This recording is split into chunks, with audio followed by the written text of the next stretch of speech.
Hola, hola, bienvenidos Buenas. una vez más a el podcast Piojo de Cabeza. Estamos con Angélica Mota, quien les habla, y Viviana Mota, su psicóloga del Piojo de Cabeza. psicóloga piojosa y neuropsicóloga piojosa. Y tenemos acá a nuestro invitado especial, el Piojito. Nuestro piojito. Hola. Bueno, ¿qué nos tienes para contar? Hoy le vamos a dar la palabra a él. Hoy él tiene un oficio en particular el día de hoy, es que nos ayuda haciendo unas entrevistas en un colegio particularmente. Entonces, ¿Qué encontraste por allá? Entrevisté a jóvenes de 12 años, interesantes pero terribles. Bueno, muy interesante. Entonces, ¿qué dices? ¿Nos mandamos con el primer caso? Pensar que pues, si me tiro el año, pues dejar todos los amigos y volver a otra escuela y conseguir más amigos es duro, ese es el plan. La presión de sacar buenas notas y pasar todo en y ser perfecto. Como que mi mamá cree que uno es perfecto en la vida, pero no. Como que lo comparan con uno, con otro, y las palabras duelen más que los golpes, la verdad. Bueno, yo creo que la parte de la presión, porque pues algunos mencionaron que sí, es difícil el colegio, es difícil la convivencia en el colegio. Por ejemplo, uno de los chicos también decía que no iba, no sabía cómo iba a afrontar el volver a repetir el año y volver a ser amigos. O sea, en este caso lo importante no es, ay, perdí un año de clases, sino su círculo de amistad. Ajá.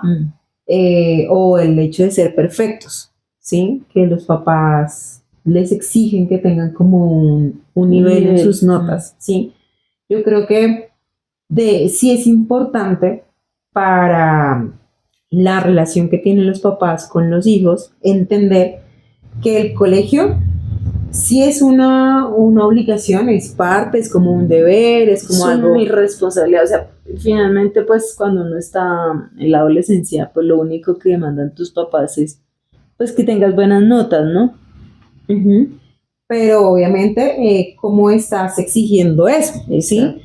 ¿Cómo estás regulando eso que está ocurriendo con el estudiante? Porque es claro que no todos aprendemos de la misma manera, no todos aprendemos a la misma velocidad, entonces no podemos pretender compararlos, porque muchos hacen eso, comparar es que como fulanita sí le va bien y a usted no le va bien en estas materias, ¿sí? Y pues es relativo. Si nosotros hacemos el ejercicio como padres de volver otra vez a cuando éramos estudiantes, recordaremos que había materias que no nos gustaban, materias que para las cuales no nos consideramos buenos o simplemente no nos llamaban la atención y por ende pues no rendíamos de la misma manera. O aún muchas científicos o personas que han sido muy desarrolladas nunca pudieron con el método tradicional de enseñanza.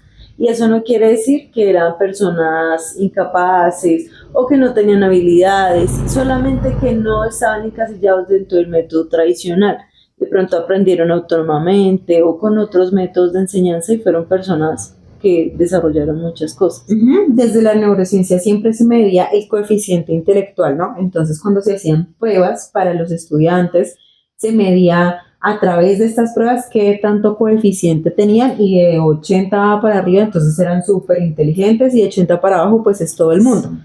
Pero, pues también hemos entendido a través del tiempo que hay diferentes tipos de inteligencias, diferentes tipos de potenciales, y sí es recomendable primero que este podcast ojalá lo escuchen los padres de estos niños, sí, para que comprendan que pues no todos tienen las mismas potencialidades, y por ende pues no se les puede exigir de esa manera de todo te tiene que salir perfecto. Obviamente pues ellos tienen que asumir la responsabilidad de sus tareas, de cumplir con sus materias, pero también pensar en la posibilidad de cambiar el estilo de enseñanza, o sea, cambiarlo a otro colegio.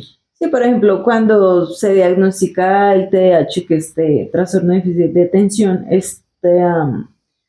esta condición hace que yo no encasille en un método tradicional de enseñanza porque mi atención no va a poder ser como el de los demás compañeros que tenga porque necesito otra forma de enseñanza, otros recursos. Entonces, a veces, si el niño no rinde es porque es bruto y no miramos a fondo ¿por qué es que pasa esto? ¿Por qué es que no puede cubrir todas esas notas que yo quisiera como padre que cumpliera? Y Pero hay que mirarlo a fondo. Y si ustedes como padres no tienen de pronto el dinero para llevarlo a un colegio especializado, porque pues toca estar en el colegio distrital, en donde todos están en la misma aula, independientemente de qué condición de inclusión tengan, pues entonces hay que hacer una regulación. Y vuelvo y repito, pues entonces yo hago una negociación conmigo y le digo, bueno, yo entiendo que entonces tú estás en una aula regular donde todos rinden de una manera, tú rindes de otra, entonces vamos a establecer otras medidas para poder llevar a cabo tus materias, ¿sí? Porque esta negociación no solamente se hace en el colegio, porque en el colegio hacen un perfilamiento de los estudiantes que tienen ciertas condiciones, pero también hay que hacerlo en la casa, porque pues los papás son los primeros que ven a entender eso. Entonces el primer consejo es, ojalá que los papás estén escuchando esto y hagan una evaluación de quién es su hijo, de cuáles son los potenciales que tiene su hijo y de cómo lo pueden ayudar a sacar adelante estas materias, creo yo. Y sobre todo como padres evaluar, porque la niña decía, es que pretenden que yo sea perfecta. Entonces muchas veces, esto en psicología se llama transferir, ¿cuál es la otra palabra? ¿O proyectar? Eso, proyectar, perdón. Proyectar en mi hijo lo que yo hubiera querido ser o como yo quisiera haber sido perfecto. Entonces proyectamos eso en mi hijo, lo que yo quiero ser, sin mirar que una cosa es mi proceso. O sea, yo como llevé mi vida. Sí, no soy bilingüe, pero quiero que mi hijo sea bilingüe, trilingüe. Las decisiones que yo tomé, los sueños que yo tenía, si yo quería ser actriz, si yo quería pararme de cabeza, eso fui yo. Pero una cosa son las cosas que él quiera, porque tengo que dejar que él mismo tome sus decisiones y esa perfección nunca va a existir porque como seres humanos no somos perfectos. Y en el error ya creo que lo hemos hablado, pero en los errores es cuando uno aprende más. Entonces es darle la oportunidad también a mi hijo de que falle, de que se equivoque.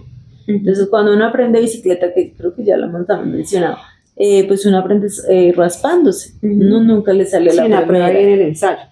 Entonces es darles la oportunidad de que falle. Y para los chicos el consejo es, obviamente siempre den lo mejor, o sea, traten de, si ya en el colegio en el que están y con las materias en las que están, pues traten de comprometerse con esa labor, con su aprendizaje, con sus responsabilidades, pero si en algún momento ustedes se sienten abrumados, saturados, pues entonces hay que hablarlo, hay que decirle a los papás, pues necesito ayuda con esto, o hablar con los profesores. A veces hay, como salió en el video, hay profesores que no se dejan hablar, pero hay algunos que uno sabe, uno siempre ha tenido profesores cuchillas y otros, esto es como chévere, me puedo acercar a hablar con él y si él no me puede dar un consejo, por lo menos va a ser inteligente de remitirme a alguien que sí. O agotar cada instancia. Uno sabe que en el colegio hay una ruta en donde si el profesor no te escuchó, pues tú vas y hablas con el orientador, o hablas con la psicóloga del colegio, o hablas con la coordinadora y vas agotando cada una, vas agotando cada una de esas posibilidades para que te puedan entender, porque pues tú eres el único que sabes que te está costando mucho sacar adelante las materias, ¿sí? Yo he tenido estudiantes que tienen ya 17 años y están en noveno todavía repitiendo como por cuarta vez noveno, o sea, ya van a cumplir la mayoría de edad y siguen sin terminar sus estudios. La verdad, yo siempre les digo, sálganse del colegio y entren a validación. Sí, porque es como darle el tiempo al tiempo y hay cosas básicas que en validación ya es como al punto. Eso es lo que usted tiene que saber. Y pienso que a veces el colegio sí es para aprender cosas básicas de matemáticas, español, que son muy necesarias, pero también es una herramienta que me lleva a mí a socializar con mi par, socializar con mis profesores, tener autoridades, como saber cómo funciona realmente la sociedad. Pienso que eso es lo útil del colegio, pero sí sé que ya he pasado muchos años en el colegio, pienso que eso ya se ha demostrado que ya desarrolló algo, pero ya es necesario culminar como ese proceso de colegio y seguir como perpetuando cosas, seguir perdiendo. Es como lo que tú decías, como pasar la página y mirar otra posibilidad para poder seguir desarrollándome, porque si no, 50 años y todavía en sexto, algo así, pongámoslo al extremo. Bien, guardados estos consejos, ¿qué te parece, Piojito, si pasamos al siguiente caso? Que mi mamá sea grosera conmigo, que me trate mal, pues eso me pasa, que de pronto me molesten, tipo como bullying, y que le hagan daño a mi hermana. ¿De qué? Le hagan daño a mi hermana. ¿Qué es en la casa? De que mi papá me regaña mucho y me juzga cómo me cambio y cómo me visto. Mi mamá y mi papá. ¿Se pelean mucho? No es por eso, sino que yo hace un año cometí un error y ahorita estoy tratando de solucionarlo, pero pues casi no se puede solucionar. Hice algo malo con mi mamá hace un año. Entonces, pues yo me fui a vivir con mi papá, pero no, o sea, el castillo que él me prometía no es el castillo que yo pensaba que era. No tengo papá. Ah, ok. Mi papá no quiere responder por mí. Dijo, problemas con mi papá, de que peleas así con mi hermana, y entonces él se estresa y pues yo soy como la que sale mala, ¿sí? Entonces pues ajá, eso. ¿Y tú vives con él? ¿Con mi papá? Sí. ¿Y también con tu mamá? Mi mamá, ellos están separados. Bueno, en estos casos vemos que se mantiene como constante ese problema familiar que tienen con sus padres, ¿no? Que siempre, a veces cuando somos adultos se nos olvida que fuimos también adolescentes y que en la etapa de la adolescencia a la adultez tiene que haber una etapa de rebeldía, que es necesaria, y a veces como padres se olvida que es necesario porque en esa rebeldía es donde se desarrolla la personalidad que va a tener la persona. Y cuando eso como que se coarta, se cierra esa posibilidad o se trunca, es cuando en la adultez son personas que no pueden tomar decisiones o son muy inseguros O cambian de decisión. Frente a una carrera todo el tiempo. Sí, porque no se desarrolló esa rebeldía que me lleva a formar esa personalidad que me lleva a ser autónomo.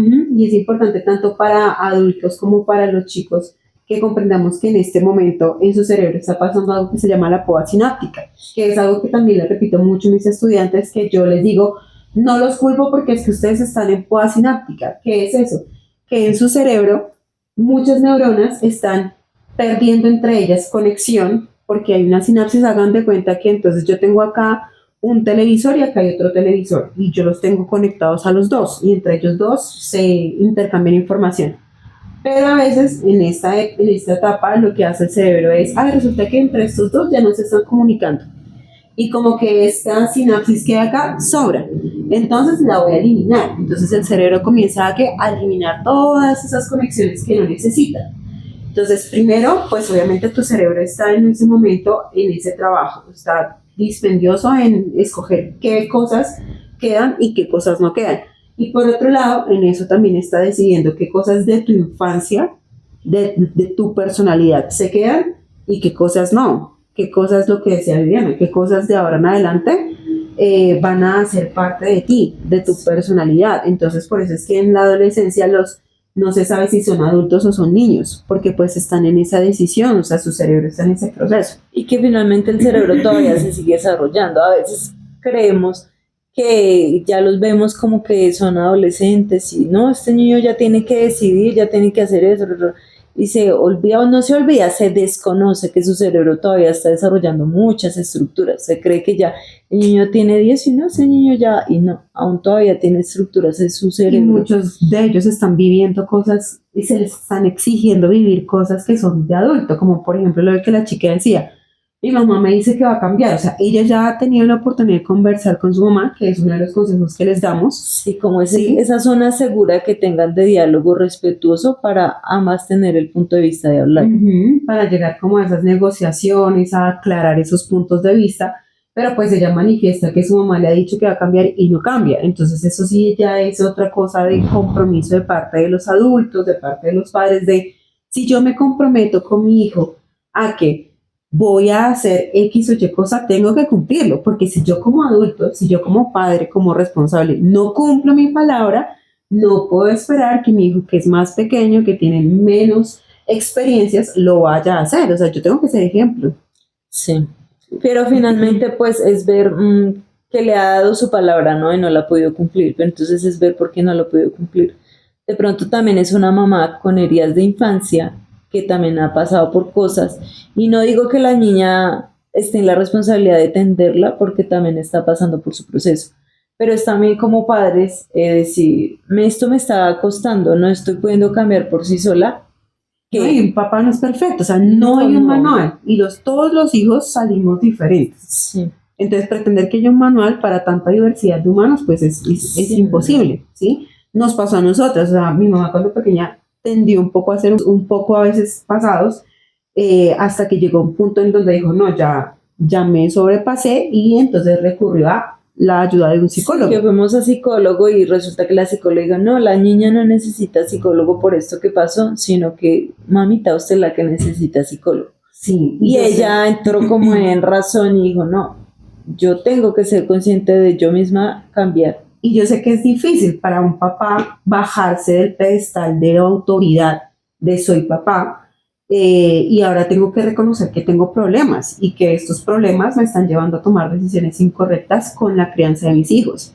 No es sencillo, yo sé que no es sencillo, porque un papá piensa y siente que si toma la decisión de ir a terapia vas a desautorizarse a sí mismo y sus hijos ya no le van a poner atención. Yo creo y estoy completamente segura de que no es así, de que sus hijos no lo van a ver como una persona débil, sino todo lo contrario. O sea, si tu hijo ve que tú eres lo suficientemente capaz y responsable de tomar la decisión de ir a terapia, es porque es una persona que se preocupa por su propia salud mental. Y así mismo lo va a aprender y cuando esté más grande va a ser más fácil para tu hijo tomar la decisión de buscar ayuda en ti y en otras personas porque Sí, lo vieron lo ha en ti, visto. ¿sí? Entonces, sí, en este caso, el consejo principal es dialogar, buscar ese espacio que dice Viana con sus papás, dialogar con ellos, y si no, pues entonces, si no se puede dialogar con ellos, entonces hay que buscar un tercero que los ayude. Entonces, repito lo mismo. Puede ser un familiar. En el colegio, busquen con la psicóloga del colegio. A veces es complicado, pero pues con la psicóloga del colegio traten de hablarlo, ¿sí?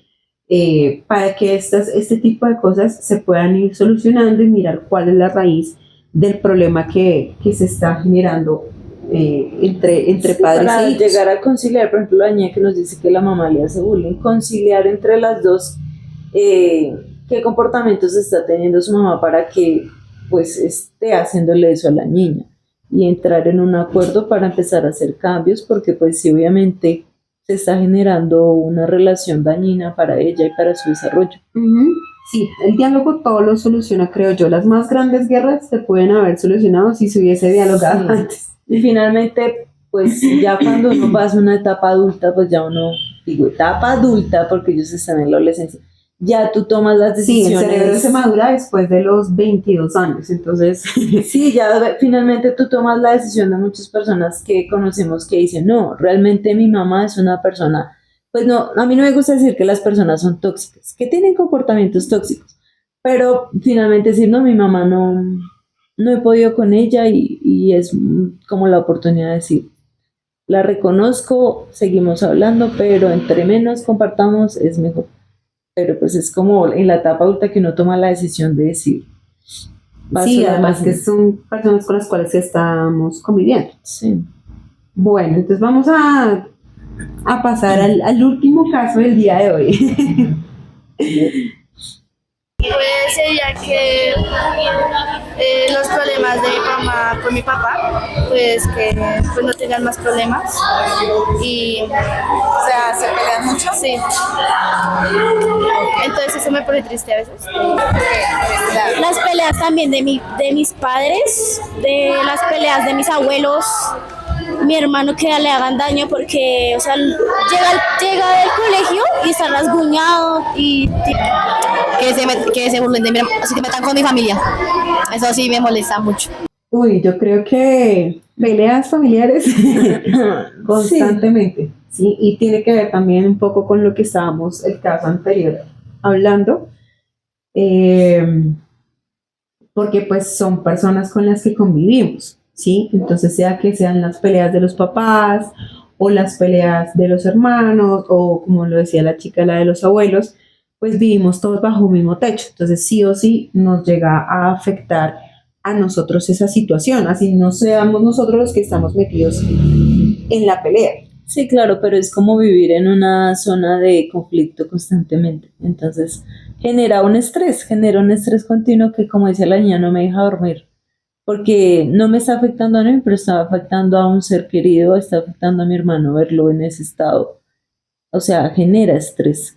Entonces, es también pensar, no estoy rindiendo bien en el colegio, bla, bla, bla, pero ¿por qué? Pues claro, si tengo un entorno así, si siento que tengo unos papás que no me escuchan, a veces se escucha mucho en la generación de cristal y a mí, no que me moleste, pero digo, es una generación de cristal, pero ¿por qué?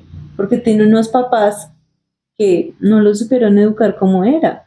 Entonces, señalamos la generación, pero no señalamos el trasfondo de por qué son así. Entonces, siempre le echamos la culpa a estas redes sociales, al celular, a la tecnología, pero ¿quién administra o quién le dirige a ellos la vida o el uso de Sí, esos y de aparatos? alguna otra forma esta generación yo siento que es un poquito más sensible, o sea, los temas que ellos consultan en redes y eso los han llevado a expresar un poco más lo que tienen adentro, ¿sí? Entonces, al ser más vulnerables, al expresar más su vulnerabilidad, pues entonces también se ven más expuestos ante las situaciones que están ocurriendo, porque yo sé que muchos de nosotros también vivimos en familias que tenían de pronto o violencia intrafamiliar o tenían altercados o familias uniparentales donde no estaba el padre o la madre y salimos de alguna manera adelante. Pero eso no significa que seamos unos adultos perfectos Sí. o felices, porque somos adultos con traumas, adultos que no saben a veces cómo encarar la vida. Con ansiedad. Y entonces cuando tenemos hijos, son los hijos los que terminan llevando el bulto. Sí, entonces hay que ver el entorno de estos niños, muy seguramente es como un ciclo que se va repitiendo. Y la idea pues es no repetir ese ciclo. Si en tu familia, pues el consejo para los chicos es traten de encontrar una estrategia, una forma de que estas personas hablen entre sí, ¿sí? Porque volvemos al mismo consejo del diálogo, ¿sí? Que se hablen entre ellos, que logren entender por qué se están dando todos estas discusiones, estos problemas, estos malentendidos tal vez a veces, funjan ustedes como orientadores o como mediadores del espacio. Sí, buscando como esas herramientas de tener una comunicación Y que también, sea bien. sí, lo mejor posible. Y también pienso yo que traten de, aunque están ustedes en medio de ese espacio, de no dejarse sobrellevar por esa situación que está ocurriendo, ¿sí? Hace un tiempo en un episodio hablábamos acerca de las emociones, que las emociones del otro no son mi responsabilidad, ¿cierto? Soy yo responsable de mis emociones. Entonces, lo mismo en este caso. Claro, está ocurriendo un problema en la casa, un problema en la familia, finalmente es el problema de ellos, no es mi problema. Yo puedo tal vez manejar qué tanto me dejo afectar de eso que está ocurriendo, ¿sí? Sí. Entonces traten de eso, o sea, de no ser tan afectados. No sé, cada uno mirará qué estrategia puede encontrar, cuáles puedo mencionarles yo. Sé que muchos adolescentes hacen esto de me pongo los audífonos, pongo la música en alto, me cierro en mi habitación y el resto del mundo deja de desaparecer. Creo que es la mayoría lo que hace porque como seres humanos siempre huimos. Sí, tratamos de aislarnos de eso que nos genera conflicto. Ajá. Creo en este caso que otra recomendación podría ser el voy y hablo con ellos y les digo, me siento mal con lo que ustedes están haciendo, me afecta que ustedes se peleen, pero pues ustedes deben solucionar su problema. Yo me ocuparé de mis cosas, ¿sí? Entonces puedo buscar salir y montar bicicleta o ir y hacer alguna actividad física. Sí, como ¿sí? hablábamos, cosas que me cambian el estado de ánimo. Aprovechar el tiempo en ese momento para crecer en mi interior, mientras que los demás crecen en su interior, porque sí sé que a veces es muy complicado lograr que los problemas de los demás miembros de la familia se solucionen solamente con que yo vaya y les digan, oiga, dense la mano. A veces no. No, tienen un trasfondo que debe solucionarse de otra forma y que a veces en últimas instancias es pues separarse porque no hay una comunicación buena y no hay muchas diferencias de heridas muy profundas de muchos años que para qué seguir, que a veces lo hacen por los hijos y ellos son los más afectados, que son los primeros que dicen, ay no, ya sepárense porque es que juntos no, qué pereza. Sí, ya estamos mamados de escucharlos Sí, pelearse. Sí. entonces es cortar, como dicen por los sanos. Ujú. Y bueno, creo que hay muchos otros comentarios que los chicos hicieron de las entrevistas que hizo nuestro querido Piojo acá, compañero de Jade. Les compartiremos más acerca de estas entrevistas en las redes sociales para que ustedes las puedan ver y también se ven como esa perspectiva de lo que piensan los adolescentes de esta generación, ¿no? Listo, muchas gracias. Gracias por este episodio. Nos vemos. Ahí.